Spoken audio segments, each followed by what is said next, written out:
We'll take you back to Abuja now, and we play the communique of the second extraordinary meeting of the Economic Committee of West Africa States holding that was just concluded in Abuja. Taking note of the expiration of the one-week ultimatum given for the restoration of constitutional order in the Republic of Niger, decide as follows.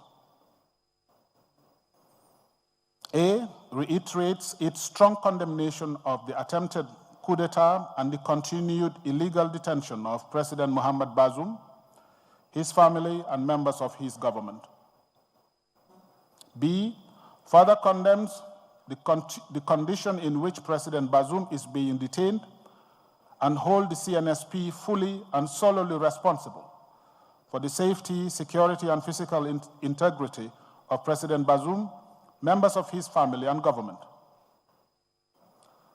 C, uphold all measures and principles agreed upon by the extraordinary summit held on Niger on 30th July 2023. Underscore the determination of the ECOWAS authority to keep all options on the table for the peaceful resolution of the crisis. Enforce all measures, in particular border closures and strict travel bans and assets freeze, on all persons or groups of individuals whose actions hinder all peaceful efforts aimed at ensuring the smooth and complete restoration of constitutional order. Warn member states who, by their action directly or indirectly, hinder the peaceful resolution of the crisis in Niger about the consequences for their action before the community. Call on the African Union to endorse all the decisions taken by the ECOWAS authority on the situation in Niger.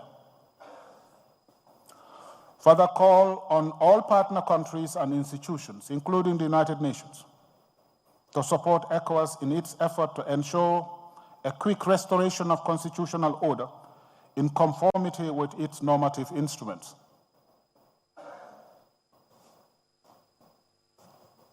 Direct the President of the Commission to monitor the implementation of the sanctions. Direct the Committee of the Chief of Defense Staff to activate the ECOWAS standby force with all its elements immediately. Order the deployment of the ECOWAS standby force to restore constitutional order in the Republic of Niger.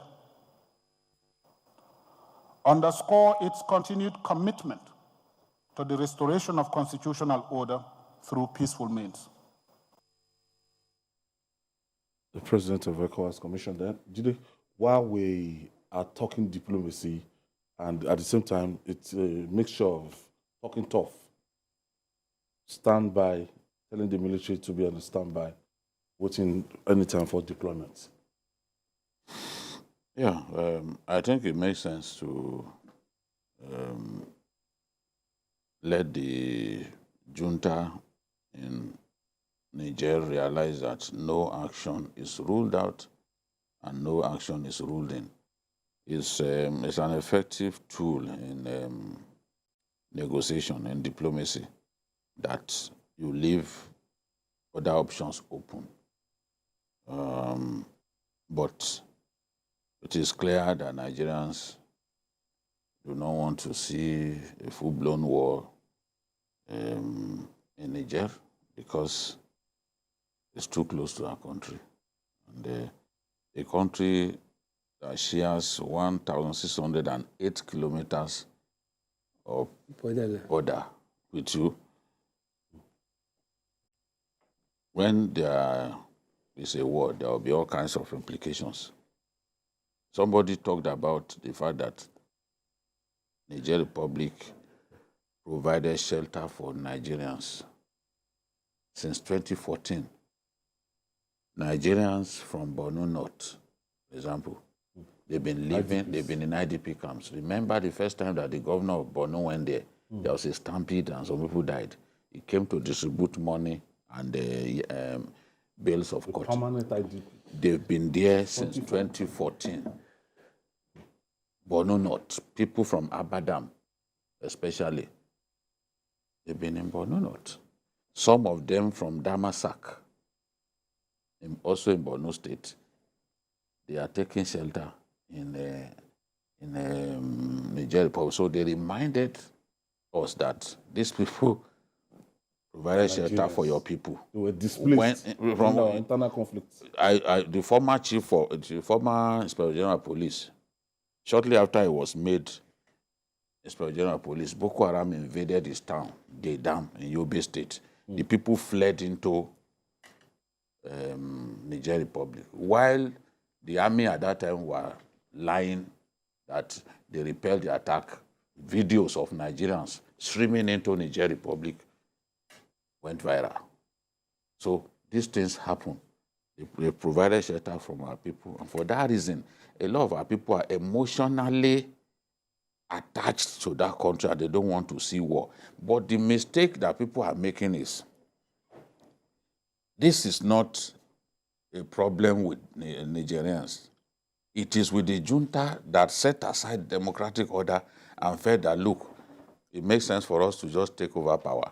And we've seen that even in the African countries where these people have taken over power, it's not as if it has reflected an improvement in the well-being. At all. Their promises, but just sit down there. War is an emotive issue. War is an emotive issue. The only reason people would want to say, okay, let's go to war, is if all other means have been exhausted. And you can see this is not, some Nigerians believe that, oh, it's Bola Tinubu that wants to go to war, this and that. No, that is not the issue. Nigeria is not the one trying to go to war. It is the ECOWAS Commission that has come up with a decision that, okay, this is an option for us if these people fail to back down. But let's still see what diplomacy can deliver. As I've said before, there have been occasions when you didn't have to fire a gun, a shot from a gun, and you achieve peace. I mentioned South Africa. Many years of apartheid. It was sanctions that brought down apartheid. It wasn't war. Nobody declared war on South Africa. And before our eyes, apartheid died. So it's possible for diplomacy to prevail. I will continue to implore the West African leaders to explore more the possibility of securing unanimity on this matter without necessarily getting the soldiers to go to war. Today, the same thing here, and from what the communique you just read and everything, I think the ECOWAS, the member states, I think. Well, I think both the ECOWAS and the junta, because whether we like it or not, they are in power now, though it is temporary. They have to strike a balance between the power they are holding and the interest of the region. And it will appear as if they go away with this, what ECOWAS is trying to avoid is a situation whereby some other military government, other countries, military government will come into power. So it is better to discourage them from doing that. But in discouraging them, we must also not inflict much pain on our people. We must not inflict pain on the system, on ECOWAS itself as a country. Because now that Mali and Burkina Faso too. Yes, it is not possible to, when you have been under bondage for 65 years, it is not possible to wake up one morning and stop it, like I said the other time. So it's going to be, if they are going to leave fresh control, it's going to be very gradual. And I think Nigeria and some other top countries in West Africa, seriously, we should pursue the sense of dialogue and give them enough room to reconsider their stand. But the fact remains that at the end of the day, it is what happened. It is a government of unity. Because we must avoid the situation in Libya and Sudan. We must avoid that situation by all means possible. South Sudan today, they are not in peace. In spite of the fact that they have gone away. So we must avoid another Sudanese experience in Nigeria. All right, and finally, in anticipation